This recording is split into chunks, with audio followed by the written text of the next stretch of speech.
So when it comes to dealing with haters, there's techniques and there's different categories of what haters fit into, but I have a specific kind of framework I want you to think through and we're going to discuss. So just starting with understand that it's not just you. Whatever version of hate comments that you are getting, it's not your genre, it's not your body type, your skin type, your age. It's not you. It's everyone. There's something to hate literally about everyone. And I mean, as your star rises, this is just another, signal that your star is rising because you're gonna get hate. Like, there's not anybody that's out in social media that isn't either, an influencer or just even just your doesn't have any fault. It's just like their friends and stuff. Somebody always has something to say on social media because they feel entitled. Everybody's opinion has to be heard, whether they have an opinion or not. Some people just want to be seen. And sometimes it's just a reason for them to try to get your attention. So they think that they're going to stand out by either being overly critical, and maybe they don't think that it's hating because everything in text looks weird. But yeah, I mean, everybody gets it at all levels. Now, on that point, then, the number two, I would say turn the criticism into a creative fuel. Okay. So when someone is saying something and they're like, you can't do this, you aren't a good enough, guitar player, you're not a good enough singer, you're not smart enough, whatever it is, turn that into the reason Mm, why, right? So you use almost like a negative motivation. yeah. So it goes like, I'm going to prove you wrong. F you. I'm okay with that. I think that's healthy to a certain degree. I think that you can overdo that for sure. But I think Yeah. when you have this huge motivator of like, I want to prove everyone wrong, go for it. And there's been plenty of artists that have written songs about, either being bullied or harassed as a kid and just kind of getting their strength. And now, it's kind of like the reason why a lot of, I feel sometimes musicians and stuff like really are driven to be successful is to prove like the haters wrong that didn't believe them, or to, prove something about themselves and their self-worth. I think a lot of times we kind of intertwine those kind of things. But I agree, using it for motivation to just drive you, and I think that's good. I don't know. Now, I on but the it definitely can get unhealthy. Yeah, for sure. But on the flip side of this, and I have found this incredibly helpful, not just dealing with haters, but even just, people on your inner circle who might have some kind of like critique. Yeah, It's embrace the critique and find the truth in it. right. So listen to that again. Find the truth in what they're saying. Because if someone says, the way you sang that song, it sounds super nasally. I can't listen. And they say it really harshly. And they're like, you sound like a dying cat. Ew, I couldn't, listen to this. And maybe what's true and what they're saying is that you had a lot of nasal tonality. Right. So there actually is some truth to what they're saying. And even with someone who, you might actually know that's Right. giving you some kind of negative feedback, like you can decide to see the truth in what they're saying and then you won't be mad about it. You don't feel defensive about it. You're like, maybe that's true. Maybe I do sound like a dying cat. I was really sick that day. Like, so fine, embrace the constructive criticism and find the truth in it. For sure. And that can be kind of hard because anything, even if it's soft criticism, can feel like harsh criticism, especially if it's something that you're really passionate about, or feel very strongly about. My kind of philosophy is to kind of sift through, kind of like what you're saying, kind of finding the truth, but sifting through like what it is. If it's just like, hey, your music sucks, like your outfit sucks, like you can just go ahead and brush that off as nothing. But if they're like, yo, your mix is trash, like that's somebody that's like listening to your song and is like, well, maybe my mix is, could use some work, kind of thing. You know what I mean? Like, because that's more of when they're kind of about or your song sounds a little out of key. If you're kind of just getting your vocal sound out of key, well, maybe that's something to look at, because that's not usually typically a comment somebody will give. They'll just, if they're a hater, it'll just be kind of like, those sounds sound dated. Well, and if you're, like kind of like a retro-y kind of sound or vintage sound, well, then you can ignore that hate because that's your sound. That's what you do. You use vintage sound. Yeah, So for sure. Look, and I'll couple this part of it. This is totally on point.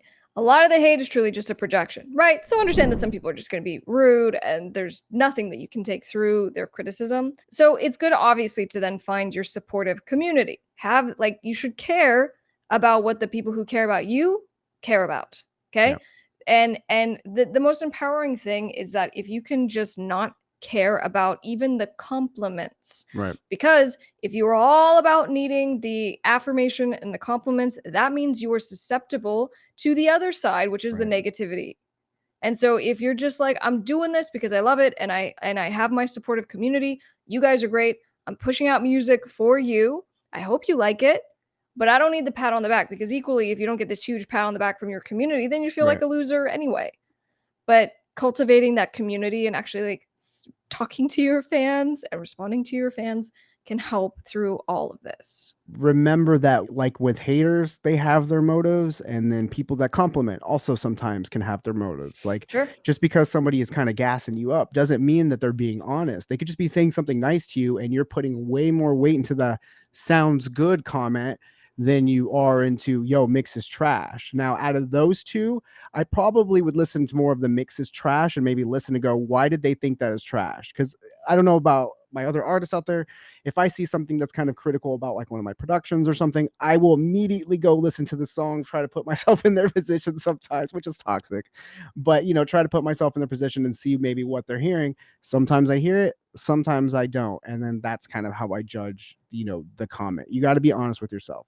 I always say, when you get that feeling in your stomach, like, that they're right. You know what the truth is when you get that feeling in your stomach. Well, and then also, you have to make sure to limit your exposure to just general negativity, right? So if it's stuff that you can control, because it's people who are in your life at some capacity, or if you are just like going on social media to seek out Yeah. and to find the negative comments and stuff like that because you want affirmation that you're a piece of crap person because you're just feeling bad about yourself, like you need to limit your exposure. I'm at the point where I not only have like cut out people, and I don't really read too many social media comments and all those things. But to where like if someone is giving me negative energy, I just won't engage in it. I go like, I don't do that. Like I am not going to allow you to put your energy over me in any kind of way. And so sometimes I'll actually say it. I'll be like, so I'm stepping away. Because I'm like, I'm not going to play this game. I'm not going to waste my voice. I'm not going to whatever.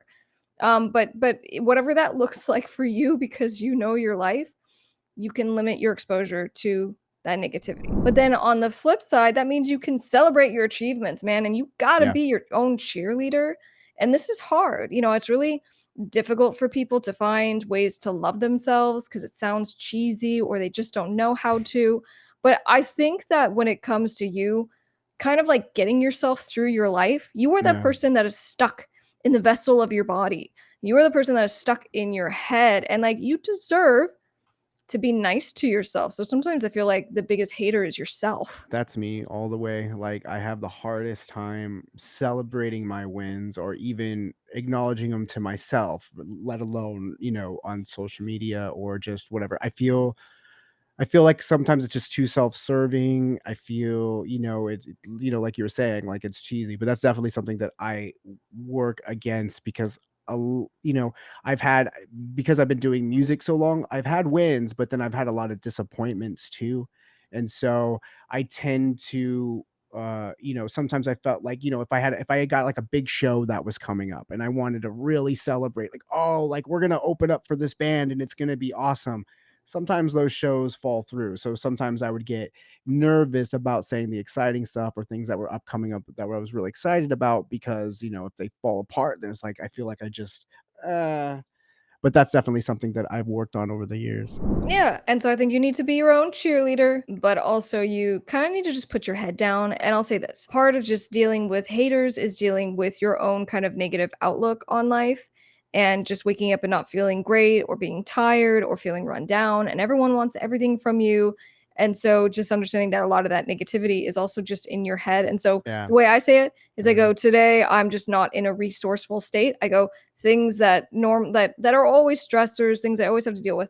Today I'm having a really hard time with it because I'm in a very unresourceful state, and I acknowledge that. And then I give Yeah. myself that space and like that grace to be like, that's okay. Today is a shit day. Yeah. And that's just what it is. Tomorrow's not going to be the same. So we're going to get through. So that goes to keeping your eye on the prize of like, whether you have haters in your comments or in your life in some kind of way, you're going to keep moving forward despite your feelings.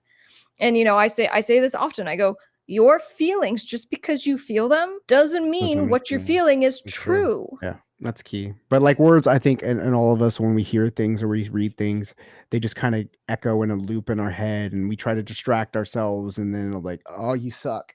Like in our head, like, oh no, like what's going on?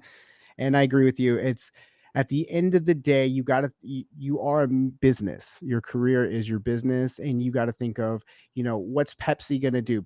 People go, oh, I like Coke better. So what is Pepsi going to go? Or they go, Pepsi's trash. What are they going to do? Close up shop? Like their feelings got hurt. You got to kind of separate yourself from the business and remember that, all the content, if you're nervous about putting your social media content out there, if you're nervous about putting your song or just expressing yourself in the genuine way that you want to do it. Like you can't be worried about haters because businesses aren't worried about that kind of, you gotta focus on getting it out there and getting your message out there and being true to your brand and yourself. That's right. And then last but not least, when it comes to haters that are actually in your personal space, their family, their friends, this goes back to limit the access that these people have to you. Yeah. And for me, I'm totally fine cutting people out like altogether because I don't care who you are. I don't care that you're blood anything. Like if you were toxic to my life, I'm good.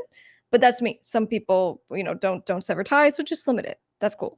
But you need to make sure embrace all the good stuff, build your community with your fans. Don't get off on your own shit because you think you're whatever, because if you are so needing pats on backs from people, that means you are super exposed to when someone says something not nice to you. So you need to just kind of build up your what is it, not scab, scar tissue.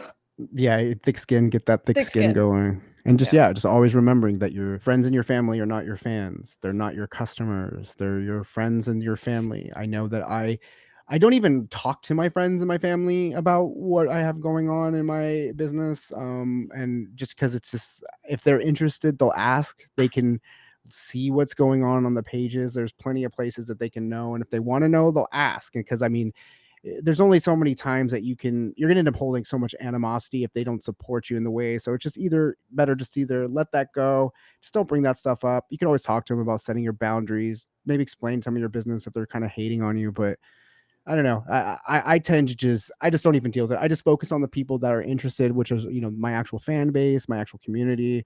I focus on that and just, bringing new people to the party, not people, my Do family like or friends. Taylor and shake it off.